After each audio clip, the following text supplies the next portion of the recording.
Councillor De Rocha.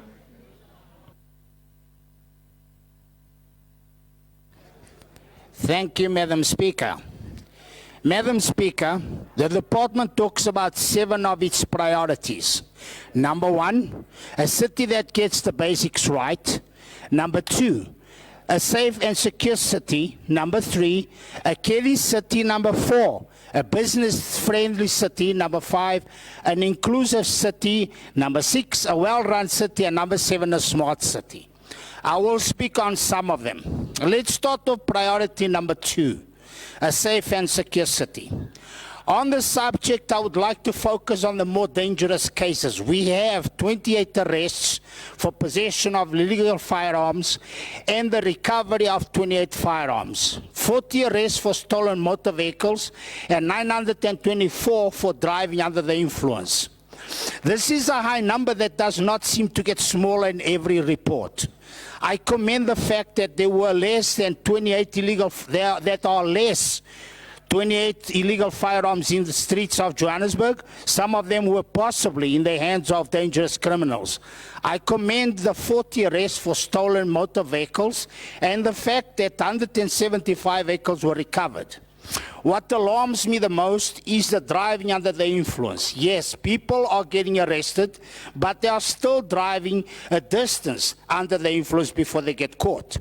So my point, what is being done to prevent an individual from getting in the car under the influence? What is JMPD doing about complaints from residents of people consuming alcohol on the pavements, on the streets in public, and in illegal parties that are constantly disturbing the peace and making residents' lives a living hell?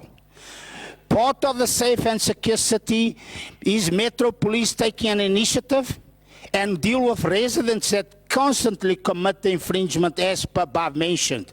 Now let's go to priority number 1, a city that gets things done right. JMPD talk about being inundated with incidents of cable theft. So what does JMPD have in place to stop not only cable theft, but theft of all infrastructure? For instance, has JMPD made it a point to search recyclers to see if they are moving stolen city property? For instance, has picked up bins that are being stolen and then used to cart stolen goods?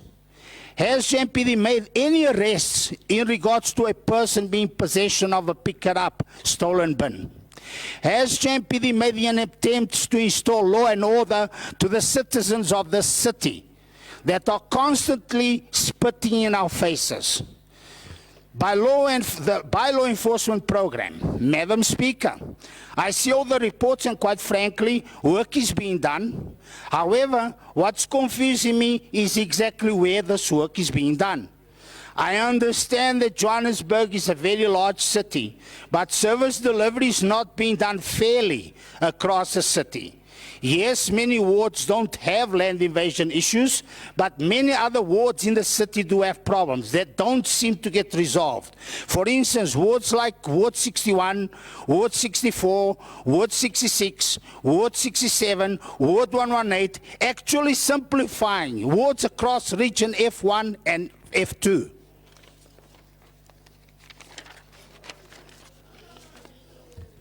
As councillors, we see clear evidence of illegal trading, dumping in every corner. Hell, people from Randburg and Centon are using our wards as dumping grounds. Illegal posters nailed on every tree as we speak, clear and visible illegal trading in every corner. So, as impressive as this report is on the subject, I am saddened that many wards are definitely excluded from this type of service delivery. Let us talk about priority number 7, a smart city. The IIOC, Incidents Detective, crime-related only, 113 amounting to 17%. I remember when we used to detect 500 upwards of incidents. No, don't be happy that we only detected 17%. Be alarmed.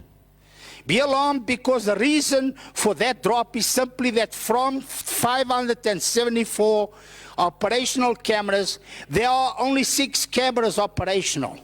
How did we go so backwards? I could easily start by saying that one of the reasons was the fact that the ANC made the previous Public Safety Councillor the director of the IIOC, and he brought this operations center to its knees with neglect and failing to secure proper maintenance of these crucial CCTV cameras. You see, Speaker, the ANC does not care about people getting killed every day on the streets of this once great city. Their aim is to make sure that the unskilled cadres get important jobs. All this at the expense of human lives. Madam Speaker, I take note of the fire at Kwai Mai Mai that took place Wednesday, the 22nd June 2022. And again, I commend disaster management for the sterling job that they do in times of disaster. I truly believe that every official working in this department have lion's hearts. They do achieve the impossible with nothing. These teams are under-resourced with very little to go with. And yet they are on the ground dealing with people that lose everything, day in, day out, dealing with misery, and they march on to the next disaster. We must take cognizance of this fact and do more to empower disaster management with more and better resources. Madam Speaker, in a sadder note, I would have not represented the community of Johannesburg fairly if I did not mention the unfortunate disaster that cost the life of a 6-year-old child, Kayaletu Magadla, that sadly fell into a manhole. You see, Madam Speaker, here we go into the stolen infrastructure across the city, infrastructure that costs lives when it's stolen. We as a city should declare the theft of city infrastructure an act of terrorism, as it brings our city into its knees. We, Madam Speaker, as a city should do more to replace and repair stolen infrastructure. We as councillors across this chamber owe it to our residents to represent them all with courage, honesty and integrity. Thank you, Madam Speaker. Thank you, Councillor Nair.